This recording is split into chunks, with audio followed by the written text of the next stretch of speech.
kabar Sobat Nether? Gimana nih kabarnya? Masih dalam kondisi COVID-19 ya? Nah, kali ini kita spesial, kita membahas mengenai dampak dari dari segi ekonomi. Karena kalau kita ngomongin COVID-19 itu bukan hanya masalah kesehatan saja, tapi sudah multidimensional. Sampai belibet ngomongnya ya. Multidimensional, bahkan sektor perekonomian sangat terpukul sekali. Kalau kita melihat perekonomian Indonesia di kuartal 2 tahun 2020 ini, kalau kita cek di tirto.id itu minus 3,8%. Dan bahkan BBC News Indonesia pada 24 Juni 2020 itu memprediksi bahkan Indonesia akan mempunyai potensi mengalami resesi yang bahkan dibilangnya tuh lebih berat jika dibandingkan 1998, krisis 1998. Nah, kali ini Kompres spesial menghadirkan pakar ekonomi makro dari Kementerian Keuangan, Bapak Eko Sumando. Kali ini kita spesial membahas mengenai apa iya sih Indonesia bakalan menghadapi resesi jilid 2 seperti tahun 1998. Sambil menunggu Pak Eko Sumando bergabung, sebentar saya undang dulu. Sebentar ya, guys.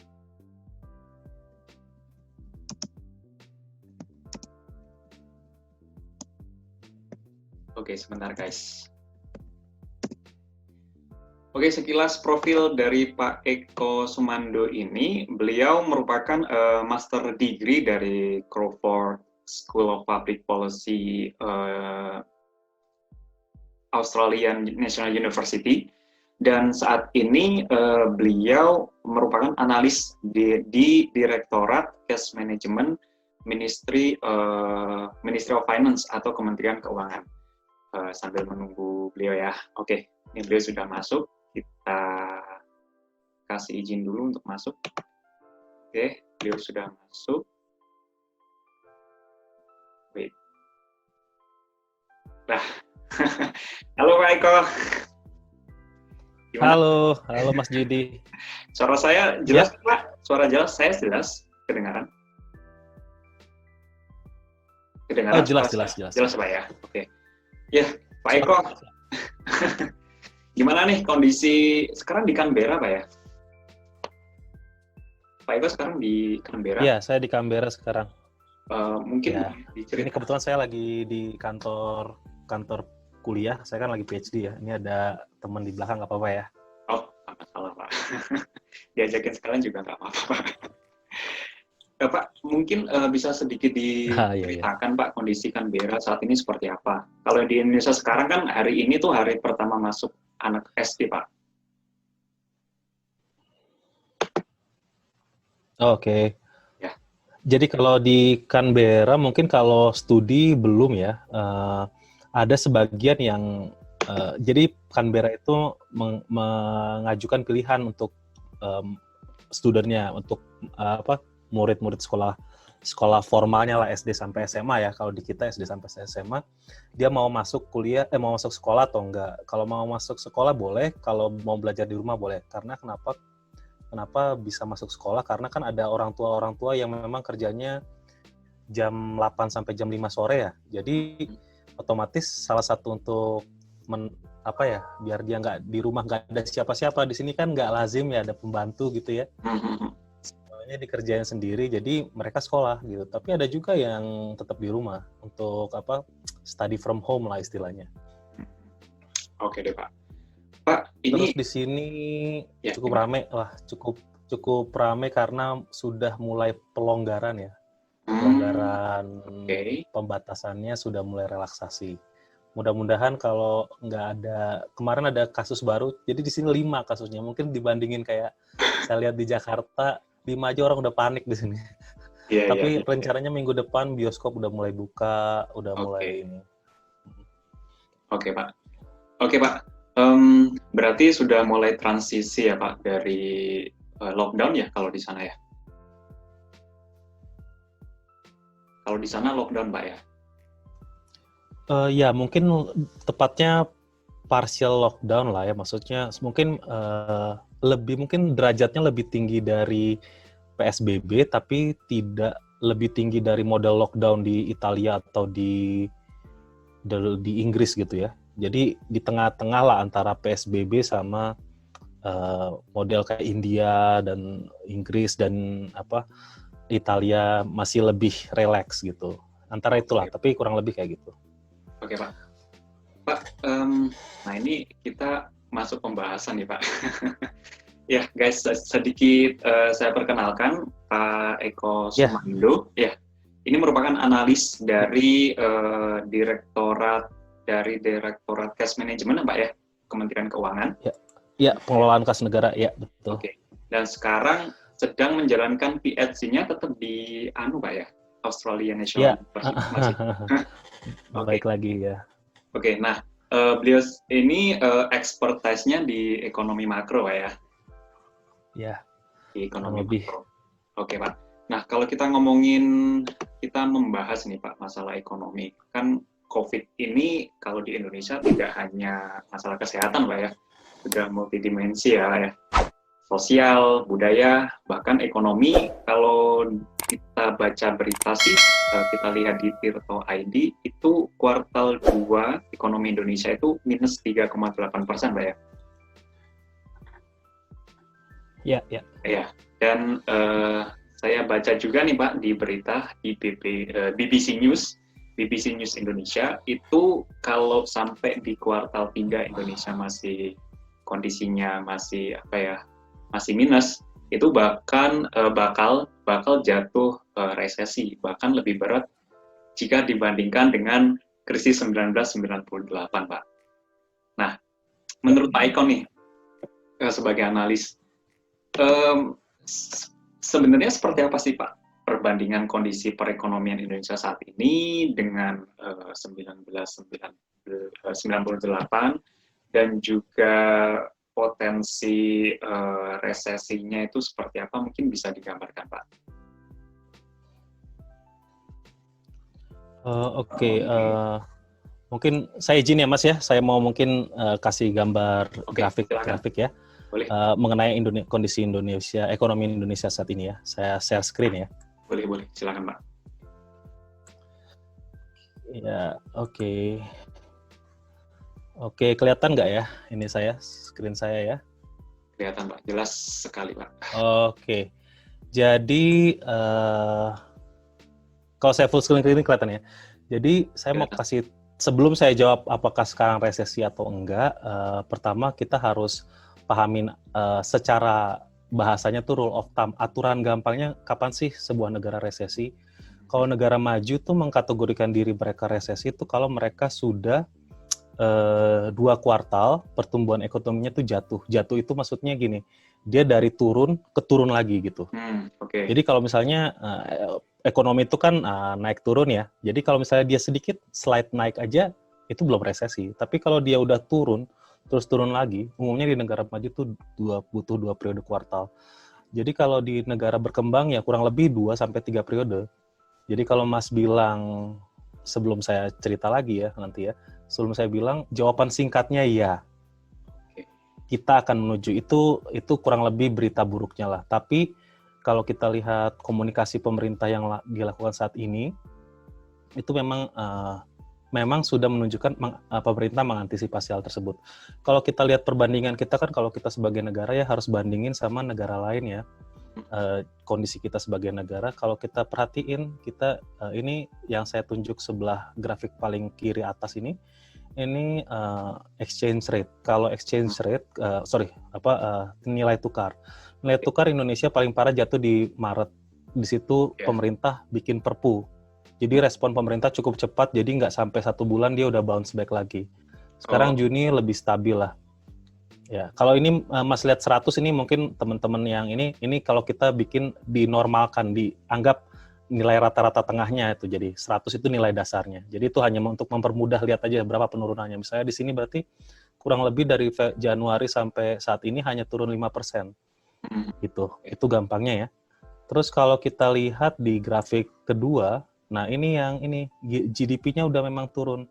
Kalau yang biru tua ini adalah bisa dibilang tuh GDP yang belum disesuaikan oleh inflasi ya. Nah, kalau GDP yang sudah disesuaikan inflasi memang kita sudah drop banget. Jadi daripada saya juga kemana kasih sedikit paparan ya, daripada kita berbantah-bantahan ria, lebih baik kita bukan asumsikan ya, kita sudah siap-siap menghadapi memang resesi. Cuma nanti saya akan kasih tahu beberapa kabar baik lah. Nah, intinya apakah ini resesi atau tidak? Saya bilang ya sudah masuk. Jadi sini sudah masuk. Ibaratnya kalau resesi itu ada pintunya ya. Iya, resesi itu ada di pintunya. Ini kita udah pegang handle, udah. Ya itu gampangnya dari saya ya. Ini juga lihat nih, coba lihat di Indonesia di sini. Jadi kalau dilihat di sini juga kalau dibandingin negara berkembang, indeks industri kita, manufaktur kita juga turun. Dan sebelah kanan ini adalah ukuran kapasitas fiskal untuk menghadapi krisis ini. Nah, ibaratnya debt to GDP yang diambil langkah pemerintah Indonesia yang diambil pemerintah Indonesia bisa dibilang dibandingin GDP-nya masih cukup kecil dibandingkan negara lain ya, maksudnya. Cuman ini mungkin lebih antisipasinya supaya pemerintah tidak menimbulkan hutang yang banyak, karena kita tuh bahasa ekonominya tuh small open economy ya. Jadi kita relatif terpengaruh sama global. Jadi kalau kita ambil debt yang terlalu besar, takutnya kita juga kena imbasnya balik gitu. Mas, sorry, debt itu maksudnya utang baru negara gitu atau gimana, Mas? Iya, hutang. Oke. Gampangnya hutang negara. Kan kalau ya. Oke. Nah, di sini juga habis itu kita lihat. Ya, Mas. Oh ya, kita lihat internal kita ya. Oh ya, saya lanjut ya.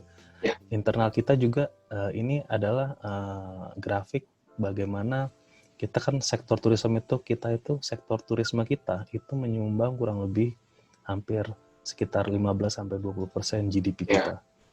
Jadi turisme itu sangat penting banget buat kita. Nah, ini kita lihat ini grafik Januari sampai Januari 2015, ini year on year kedatangan wisatawan mancanegara ini jauh drop year on year ya dari tahun lalu. Karena ini juga selama keberangkatan pesawat domestik ini yang mengukur laju mobilitas antar daerah di tempat kita juga jauh turun sekali. Dan ini kapal kargo ini untuk mengukur bagaimana ekspor impor, gampangnya gitu. Bukan cuman antar negara ya, tapi antar regional di Indonesia ini juga turun. Ini baru bounce back di Juni ini. Oke.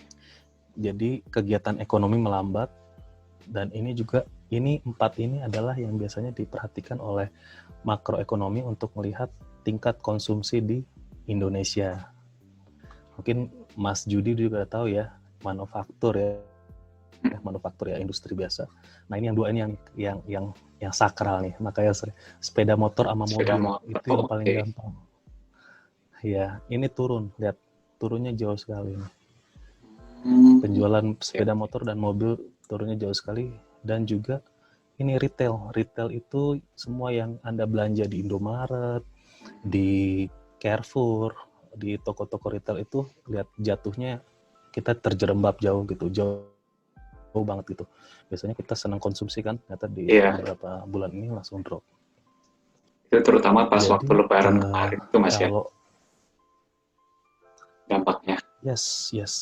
Yes, dibandingin Lebaran tahun sebelumnya ya. Lebaran kan saat kita mengkonsumsi. Jadi ya itulah saya bilang, kita udah pegang pintu handle-nya, mungkin pas kita buka, jeng resesi gitu. Oke, Mas. Oke, bisa lanjut.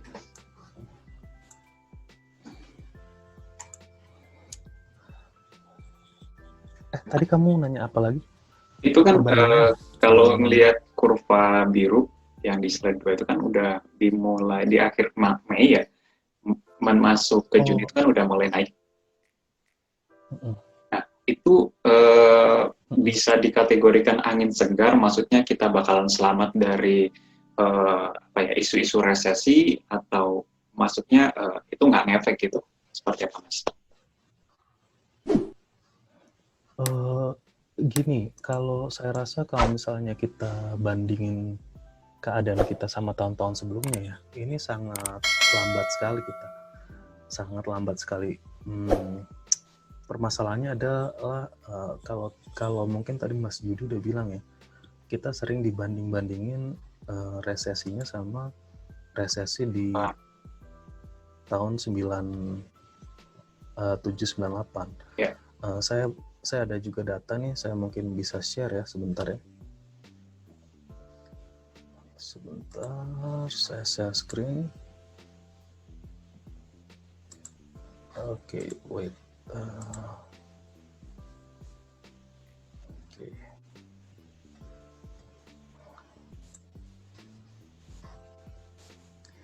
Ya, ini perbandingan ya. Sebenarnya kita punya krisis keuangan bukan 97 aja, tapi 98 juga. Kalau kita lihat di sini, di sini nih, ini adalah shock. Ini indeks saham ya. Indeks saham itu kita nunjukin kita jatuh terjerembab banget tuh sebenarnya di tahun 2007-2008, Global Financial Crisis. Okay. Kalau kita pikir-pikir, kalau pada pasar keuangan ya, kejatuhan di 97-98 itu kurang lebih ini kita lihat ya, ini yang grafik ini nih, grafik ini 97-98 tuh kita di sini nih, di sini kelihatan nggak ya, yang cekungan paling bawah ini. Jadi ini saya jelasin dulu ya, yang kiri ini adalah dari 90 sampai 2020, yang ini adalah 90 sampai 2000 ya, kanan ini. Yang kiri bawah adalah 2001 sampai 2010. Yang ini adalah 2011 sampai 2020. Nah, intinya yang saya mau sampaikan adalah memang kurang lebih kalau hanya dilihat dari sektor pasar keuangan, yang paling mirip adalah 97-98. Iya. Bisa dilihat ya ini grafnya ya, 90 sampai, jadi saya bisa pahamin kenapa banyak analis itu bilang menyamakan dengan 97-98, bukan 2007-2008, walaupun sebenarnya lebih terjerembab ya. Tapi kalau kita lihat pergerakannya kurang lebih mirip 97-98 ya. Oke, sekarang saya kasih tahu kasih gambaran karakteristiknya. Kalau kita ngomongin bencana pada ekonomi itu sebenarnya macam-macam ya. Ada perang, ya. Ada krisis keuangan. Krisis keuangan itu dua ya, 97-98 sama 2007-2008. Ada bencana alam. Bencana alam itu kayak kita pernah ngalamin tsunami ya.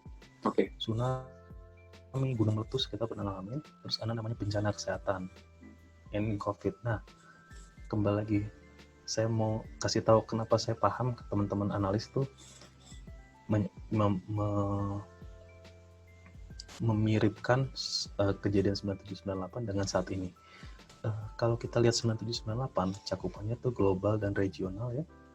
Kalau kita juga apalagi di global, durasinya tuh mungkin ini lebih mirip perang ya. Jangka panjang sama jangka panjang, maksudnya sampai perang selesai atau vaksin ditemukan. Nah, yang saya bilang saya paham teman-teman itu memiripkan karena mungkin menurut teman-teman, menurut saya sendiri, sektor real di 97-98 itu kurang lebih normal. Kalaupun terdampak, tapi aspek politik. Kalau Mas Judi ingat, 97-98 itu kita kan krisis, kalau nggak salah pelengseran Pak Harto juga kan? Iya. Yeah, itu gunjang-ganjing, ada kerusuhan, ya. Jadi kalau dulu orang nggak mau keluar karena takut kerusuhan, sekarang orang nggak mau keluar karena takut virus. Ya. Yeah. Intinya, boleh kita lihat di sini, konektivitas antar orang tuh terputus. Oke. Kurang lebih gitu. Tapi kalau tahun 97-98 kan itu aspek politik ya. Kerisauan politik. bedanya dengan ini itu aspek kesehatan. Ini lebih nyata dampaknya gitu. Orang bisa sakit, bisa mati. Kalau dulu mungkin orang bisa luka-luka gitu ya, berdarah. Tapi sekarang kan orang kalau kita kasarnya tuh kalau kita meninggal pun dikubur hanya sendirian gitu. Itu saking parahnya dampak COVID ini gitu. Nah, jadi kalau kita lihat anatomi krisisnya, memang COVID-19 ini mungkin mirip krisis keuangan sama mirip keadaan perang gitu. Kita belum selesai sampai vaksinnya ditemukan. Oke. Gitu. Oke, Mas. Berarti ini memang apa ya? Kalau dibilang nih COVID memang sangat memprihatinkan, Mas. Terutama bagi kita yang mungkin yang kerja di sektor retail atau mungkin penerbangan, sekalipun salah satu maskapai terbesar, ya nggak terbesar sih, salah satu maskapai besar di Indonesia sempat PHK besar-besarin, Mas. Dan bahkan teman saya yang di retail sampai sekarang masih nganggur ini, Mas. Nah, itu gimana nih, Mas? Bagaimana? Apakah kita tentu dari segi keuangan pasti bakalan berdampak kan, Mas ya? Keuangan terutama untuk keluarga. Nah, itu bagaimana, Mas, cara mengatur prioritasnya agar kita tuh nggak langsung jatuh bangkrut gitu, Mas? Apalagi yang kita punya cicilan yang setiap bulan harus kita bayar itu, mungkin Mas ada solusi atau mungkin sedikit saran buat para hater yang menonton video ini.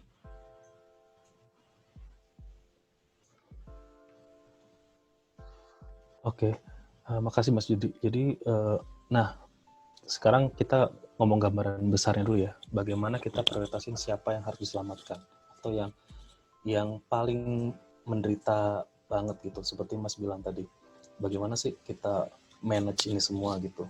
Jadi kita harus lihat komposisi pekerja Indonesia, komposisi orang bekerjanya ya. Ini data BPS tahun 2019 ya. Ini yang warnanya agak saya emasin gitu atau kuningin ini, saya blok kuning ini adalah yang kira-kira bisa bekerja work from home. Ya.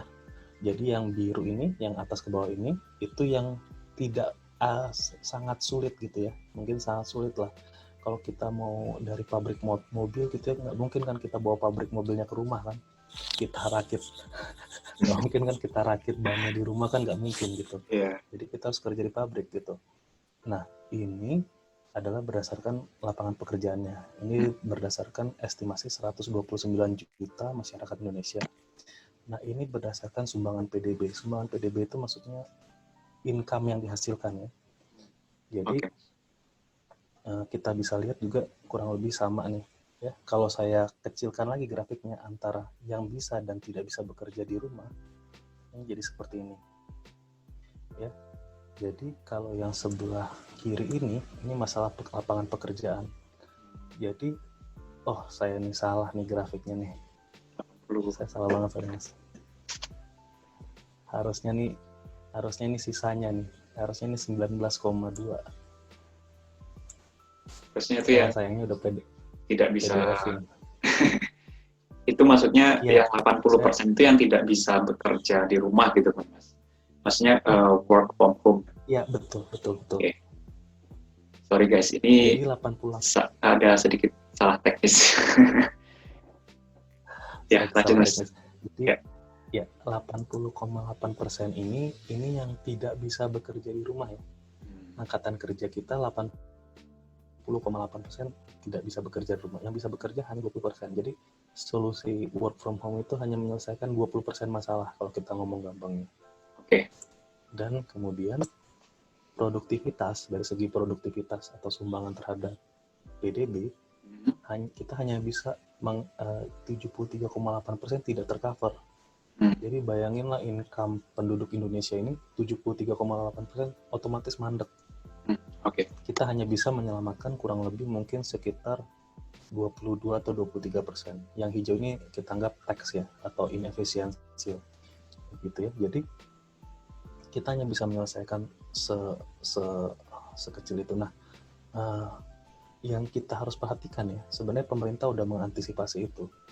Pemerintah sudah bikin layer-layer bagaimana menyelamatkan dari mulai yang terdampak. Jadi ada program keluarga harapan, kartu sembako, subsidi listrik, cash transfer, ini bantuan langsung tunai intinya, food social assistance, BLT dana desa, dan kartu prakerja. Nah, layer ini yang harus dipahamin oleh teman-teman yang terdampak gitu. Nanti mungkin saya lanjutkan dulu ya. Terus ini juga ada subsidi bunga untuk UMKM ya. Subsidi bunga maksudnya kalau dia punya pinjaman di bank, dia bisa dibantu bunganya. Jadi dia mungkin membayar bunga yang lebih kecil atau mungkin tidak membayar bunga tergantung tingkat pinjamannya. Dan yang terakhir ini garansi untuk tadi kayak Mas bilang, proyek-proyek mungkin yang besar yang ini tetap bisa berjalan dengan baik gitu. Oke. Tadi Mas nanya bagaimana mengelola keuangan. Ya, Saya mungkin langsung ada tips gitu kan ya, buat apalagi yang hampir 3 bulan nggak kerja nih Mas. Iya. Yang pertama ya, saya anggap ini semua layer itu ada di sini mungkin lihat gitu ya. Pertama, jika Anda yang terdampak itu cari pertolongan. Pertolongan ini, kalau Anda, saya mungkin ngomong secara umum kalau kita adalah warga di tempat itu. Jadi kita umum dulu ya. Umum dulu misalnya Anda warga Jakarta yang ada di Jakarta, warga Jawa Barat yang ada di Jawa Barat. Bukan misalnya warga Jawa Barat yang ada di Jakarta. Wah, itu udah beda lagi ya. Tapi kita ngomong dulu warga yang ada di regional itu. Ya, sesuai domisili lah. Ya. Oke. Ya. Yang paling mudah Anda lakukan adalah bertanya pada pemerintah daerah Anda. Apa yang bisa saya dapatkan? Karena setahu saya, untuk warga daerah yang di daerah tersebut, kita bisa akses bantuan langsung tunai sampai dengan 600.000 per orang. Ini. Kalau kita lihat di sini, layer di sini. Jadi kalau Anda terdampak, Anda cari informasi tersebut.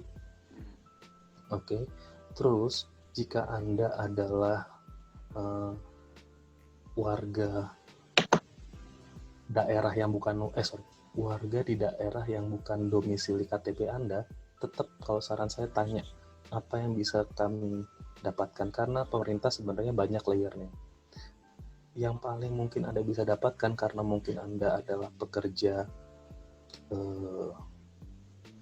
mungkin Anda merantau di tempat itu untuk bekerja, mungkin adalah kartu prakerja untuk menunggu bekerja, karena kartu prakerja memberikan kita uang untuk belajar, maksudnya insentif untuk belajar. Cuman setahu saya saat ini sedang dievaluasi programnya. Nah, saya kurang tahu itu bagaimana.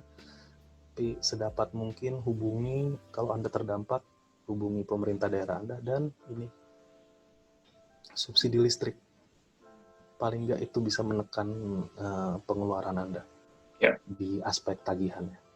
Mungkin itu. Berarti mungkin itu untuk layer yang pertama. Oke, ada lagi nih Mas berarti tipsnya ya. Oh iya, sorry. Terus kedua, jangan gegabah narik tabungan. Jangan gegabah narik tabungan, maksud saya ini kalau Anda layer kedua yang masih punya tabungan, masih punya rencana untuk nyekolahin anak, rencana untuk beli rumah, rencana untuk ABC, jangan gegabah narik itu dulu, kecuali itu memang sudah diperlukan. Karena pemerintah menjamin kok, kalau misalnya mungkin Mas Yudi nonton berita ya, pemerintah naruh 30 triliun di bank pemerintah, mungkin itu bank pemerintah, terutama BRI ya. BRI kan mungkin banknya yang paling masyarakat paling umum lah, paling menengah ke bawah kasarnya.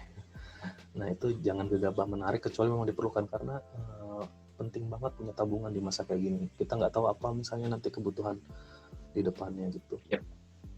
Terus ketiga, ini paling penting, menurut saya paling penting ya di antara semua ini. Kalau ada yang kita bisa belajar dari krisis-krisis sebelumnya adalah kemampuan konsumsi masyarakat Indonesia itu paling sering menyelamatkan ekonomi negara ini. Jadi kita jangan anggap remeh teman-teman yang nongkrong di warung makan atau warung minum. Mereka itu mendorong kopi gitu ya. Warung kopi. Mereka itu membantu setidaknya. Ya, Mas, sorry saya potong. Ini kan tadi membahas masalah tabungan, Mas ya. mungkin saya agak sedikit jauh mungkin pertanyaan saya kedua, tapi sebelumnya pertanyaan saya pertama terkait tabungan nih Mas. Beberapa waktu yang lalu itu kan sempat beredar bahwa Indonesia akan mengalami krisis jilid 2 atau resesi jilid 2 itu kan ya. Itu sempat membuat resah masyarakat, beberapa kalangan masyarakat, dan bahkan bertanya, ini kalau kembali ke 98 itu kan currency atau tukar rupiah itu kan sangat anjlok banget Mas. Ya. Nah, beberapa teman saya tuh bertanya, ini perlu nggak sih kita alihkan investasi kita, mungkin tabungan kita yang sebelumnya dalam bentuk uang ke bentuk investasi lain, mungkin emas atau mungkin tanah atau lain sebagainya gitu Mas.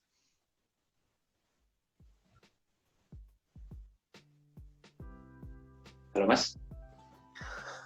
Ya. Ya. Itu mungkin di bagian terakhir. Ya, kedengeran nggak suara saya? Di bagian terakhir, oke. Sebelum Mas jelaskan nih, saya juga masih masalah pekerjaan tadi. Memang beberapa waktu yang lalu banyak orang yang akhirnya dari karyawan nganggur, bahkan sampai sekarang masih survive untuk nyari pekerjaan baru. Tapi beberapa di antaranya lebih memilih untuk bekerja yang istilahnya itu kayak freelance. Salah satu contohnya mungkin driver Gojek lah Mas, Gojek online. Nah itu kan ada fenomena yang namanya gig economy. Jadi dari karyawan tetap ke karyawan yang bisa disebut ikatannya itu nggak terlalu mengikat, artinya kayak mungkin kalau ada kontraknya pun sifatnya freelance gitu kan ya. Nah itu fenomena ini tuh istilahnya bakal ngebantu nggak Mas untuk memulihkan kondisi perekonomian Indonesia? Dan mungkin pertanyaan saya yang saya bilang tadi sedikit melenceng dari masalah ekonomi makro, sebenarnya kalau kita ngomongin gig ekonomi ini, apakah ada institusi dari pemerintah yang istilahnya kayak ngasih perlindungan hukum dan lain sebagainya ke mereka yang masuk ke ranah istilahnya kayak freelance, kayak driver project dan lain sebagainya. Adakah institusi yang menangani itu, atau mungkin selama ini mereka belum tertangani dengan baik oleh pemerintah? Silakan Mas. Satu-satu dulu ya. Mungkin nanti Mas Judi boleh timpalin kalau saya salah paham pertanyaan. Mungkin pertama, bagaimana fenomenanya kalau orang pindah pekerjaan? Jadi kalau dari sebelumnya karyawan tetap jadi freelancer gitu Mas. Jadi pengangguran terselubung itu sebenarnya kayak mungkin satu masa dia muncul di pelaporan di data statistik, satu masa enggak, itu ya jadi kurang lebih seperti itu. Jadi tapi dia memang udah berhenti itu karyawannya. Jadi misalnya kalau misalnya dia cluster data statistik itu kuartal lalu bekerja, kuartal depannya tidak bekerja gitu. Itu kayak juga mungkin mirip-mirip kayak misalnya pekerja ini loh. Tahu kan kalau di Jakarta itu kadang ada masa pembangunan satu klaster gitu, nanti tenaga kerja dari daerah gitu. Itu kurang ikut lebih proyek gitu ya Mas ya. Ikut proyek. Nah, jadi sebentar nganggur, sebentar punya duit. Nah, apakah itu bisa menyelamatkan? Saya rasa bukan menyelamatkan, bahasanya mungkin itu hanya mencegah kita jatuh ke tempat yang lebih buruk gitu. Itu tidak gini. Di ekonomi itu paling utama tuh produktivitas. Maksudnya produktivitas itu kalau kita bekerja, kita menghasilkan uang gitu ya. Habis itu konsumsi itu ya kita spend biar orang juga berproduksi, orang jualan gitu. Nah, yang dilakukan itu kan hanya supaya kita tetap berproduksi. Dari berproduksi jadi karyawan, tapi jadi berproduksi jadi misalnya driver Gojek. Kabar buruknya adalah itu tidak, kalau dibilang mungkin enggak ya, mungkin bahasanya tidak menjatuhkan kita di tempat yang lebih buruk. Jadi apakah itu langkah yang harus diambil? Ya menurut saya harus diambil. Itu better than nothing gitu. Terus kedua, masalah perlindungan. Hmm, sayangnya saya sih mungkin termasuk yang bukan nggak concern ya. Mungkin tantangan, saya rasa saya punya kepercayaan asal teman-teman tadi kan saya udah bilang ya tetap konsumsi ya. Asal masyarakat itu mau tetap spend. Tadi kan ada bahasanya work from home ya. Anggaplah spend from home ya. Ya. Spend from home maksudnya belanja beli-beli, belanja Shopee dari rumah. Saya rasa rekan-rekan jasa delivery atau ini Gojek itu bisa mungkin dapat penghasilan dari delivery, bukan dari transportasi ya, bukan dari mengantarkan orang dari tempat A ke tempat B, tapi mengantarkan barang dari tempat A ke tempat B gitu. Jadi selama mereka bisa spend. Berarti dari segi institusi negara ya, terutama yang melindungi kayak hak-hak mereka biar mereka terproteksi dari segi istilahnya dari segi hak dan kewajibannya itu sejauh ini masih belum jelas Mas ya. Maksudnya ada atau enggak institusi yang khusus menangani ekonomi gig ekonomi, sorry. Belum jelas itu karena gini Mas, mungkin yang saya mudah-mudahan tidak berusaha kasar ya, tapi saya merasa begini, pekerjaan semacam kayak Gojek, kenapa Gojek itu bilang mereka partner gitu, kita bukan atasan, bukan employer, kan sebenarnya itu cara mereka mengatakan bahwa kita tidak terlibat dalam perjanjian di mana saya atasan yang harus memberikan Anda penghasilan A, B, C, dan THR, misalnya kan kewajiban-kewajiban yang dimiliki sama perusahaan umumnya. Kasarnya nih, secara benefit, mungkin pabrik itu lebih bagus daripada Gojek gitu. Pabrik biasa karena dia punya THR. Iya benar. Perlindungannya lebih jelas gitu ya, proteksinya gitu. Sebenarnya kan gitu. Oke. Ya, jawab Mas. karena memang naturnya pekerjaan itu adalah pekerjaan sementara gitu. Naturnya saya nggak mau nyalahin Gojek, tapi memang begitu, memang naturnya begitu. Jadi tantangan mungkin buat rekan-rekan ya menganggap Gojek adalah pekerjaan karir, sayangnya nggak bisa gitu. Jadi aduh, saya susah sekali. Saya satu sisi simpati, tapi naturnya tuh kita nggak bisa paksakan gitu. Saya susah sekali. Fenomena baru banget ya, nggak baru-baru banget sih, tapi memang perlu dikaji lebih dalam sih kalau menurut saya. Oke Mas. Mas, pertanyaan yang sebelumnya tadi mungkin apakah perlu sih Mas kita yang sebelumnya punya tabungan duit di bank gitu kan, dengan pemberitaan semacam itu, maksudnya kayak resesi karena COVID dan lain sebagainya, perlu nggak sih Mas atau aman, perlu atau enggak sih Mas sebenarnya kita kayak narik duit di bank untuk dialihkan investasi mungkin dalam bentuk emas, properti, atau mungkin dalam bentuk tanah, seperti apa Mas kira-kira? Oke. Permasalahan dalam memiliki uang itu adalah ini kan ada orang yang memiliki atau tidak memiliki uang. Mungkin kalau yang tidak memiliki uang jatuh ke tadi yang saya taruh di slide saya, terdampak. Tapi kalau yang memiliki uang, ini ada lagi masalahnya, seberapa banyak uang yang Anda miliki gitu. Jadi kalau misalnya Anda memiliki sedikit uang sih, sedikit yang ditabung, saran saya tetap menabung. Karena pertama, Anda masuk di bagian orang-orang yang dijamin tabungannya. Anda masukkan, pemerintah punya skema menjamin sampai uang dengan sampai 2 miliar per orang. Jadi kalau tabungan Anda tidak sampai 2 miliar, kasarnya itu semua masih di cover. Jadi kalau itu hilang, pemerintah punya kewajiban untuk membayar kembali ke Anda. Tapi kalau Anda di atas itu, mungkin Anda harus punya skema investasi. Bukan, ini gambaran umum aja ya. Investasi di mana? Kalau saran saya ada 2 yang paling aman, surat utang negara dan emas. Kenapa? Kalau dari segi ini mungkin saya share ya, sambil saya share juga ya.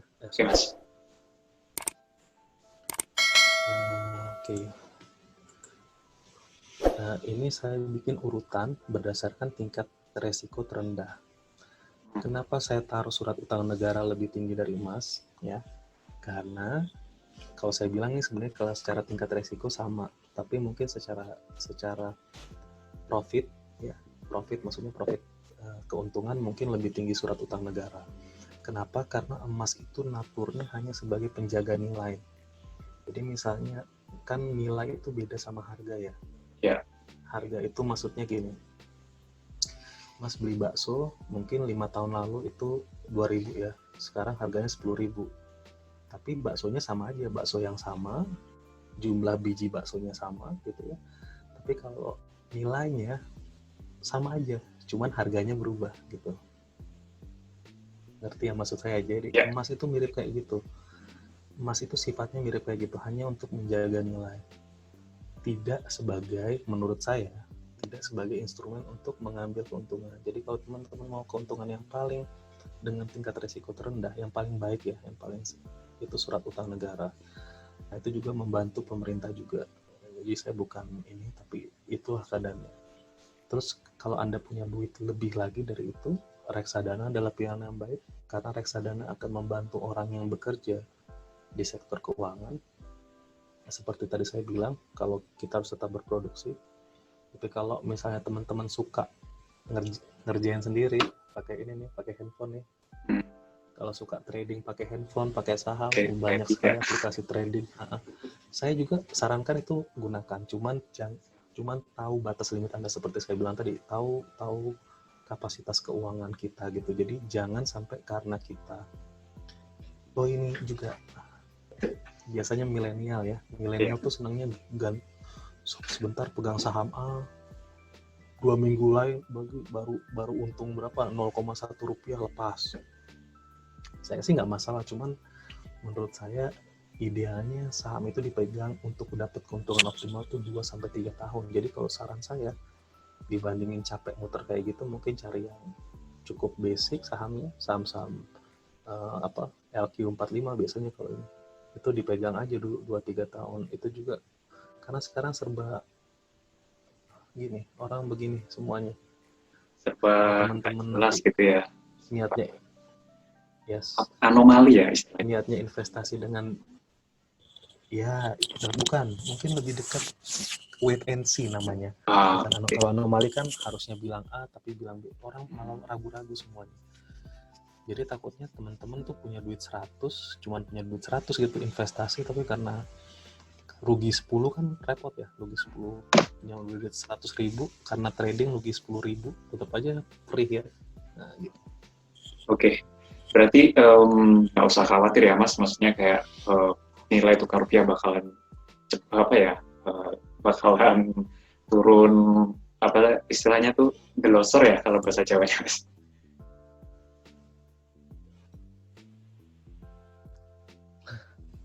Iya. apa nyusruk kalau nyusruk. Jadi nggak perlu menarik dana tabungan besar-besaran ya, biarin aja, nggak usah jangan. Kalau ya oke. Sorry ya tadi sempat internetnya agak trouble di rumah. Saya juga tadi. Ya. Saya juga tadi ada gangguan type. Oke. Jadi ini udah sesi terakhir sih Mas. Jadi saya sebenarnya mau menyimpulkan aja. Jadi kayak kalau dibilang bakalan jatuh resesi, kemungkinan iya, bahkan sudah mulai memasuki pintu resesi gitu Mas ya. Bisa dibilang kayak gitu ya. Jika nanti kuartal tiganya memburuk atau mungkin nggak bisa di atas -3 tadi ya. Dan juga kalau sebenarnya kalau masalah tabungan sih kita nggak perlu khawatir, karena memang Indonesia pun juga nggak bakalan jatuh seperti 98. Maksudnya dalam artian nilai tukar rupiahnya masih aman Mas ya. Dan pemerintah pun juga punya cadangan buat mungkin kalian para netter yang tabungannya belum sampai 2M, nanti kalian dijamin oleh pemerintah jika sewaktu-waktu terjadi hal-hal yang tidak diinginkan. Ada lagi Mas mungkin yang pengen ditambahkan, ada tips apa gitu Mas biar masyarakat tuh nggak terlalu panik gitu loh Mas baca berita, terutama ekonomi itu berita yang apa ya, apalagi kalau mendengar resesi itu sangat membuat kita tuh jadi pusing sendiri, jadi khawatir, apalagi kita yang umum nggak tahu masalah ekonomi apalagi ekonomi makro ya. Mungkin Mas Eko ada tambahan lain? Jadi gini, pada dasarnya resesi itu bukan kiamat. Resesi itu hanya keadaan potret dari keadaan sementara. Kalau yang kita bisa samakan sebagai tanda kutip ya, kiamat ekonomi mungkin depresi. Depresi itu satu-satunya negara yang pernah mengalami dengan parah banget itu Amerika. Okay. Itu semuanya habis. Saya rasa nggak sampai sejauh itu. Resesi itu hanya keadaan sementara.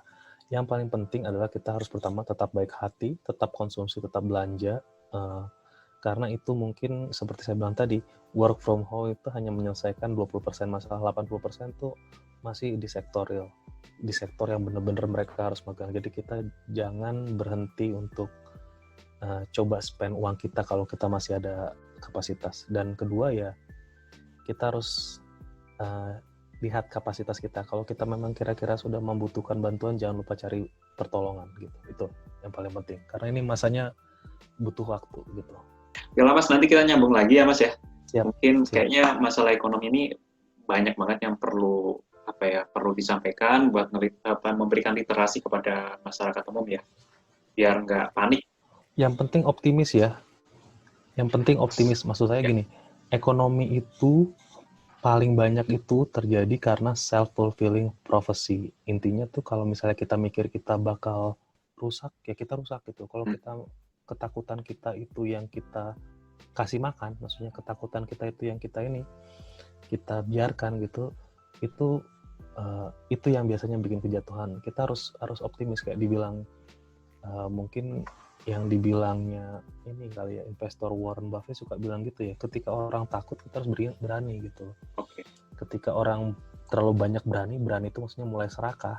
Kan itu kan 2007-2008 kan seperti itu, orang mulai serakah, kita mundur. Tapi ketika orang mulai mundur, mulai ketakutan invest karena ini, kita harus berani. Karena apa? Karena itu yang bisa membuat kita bounce back gitu, balik lagi ke keadaan kita semula. Oke, jadi di positif ya, Mas, ya guys. Sobat Netter semua, jangan sampai terpuruk, harus survive dalam kondisi yang kurang mantap ini. Thank you sudah nonton video ini, mungkin lebih dari 30 menit kita sharing. Nanti kita lanjut lagi dengan Mas Eko Sumando terkait literasi keuangan di episode selanjutnya. Terima kasih Mas Eko Sumando atas waktunya. Makasih Mas Budi di sana Mas ya, sukses. Ya. Sama-sama. Kamu sukses di dunia. Sampai ketemu lagi Sobat Netter semuanya. Oke, bye.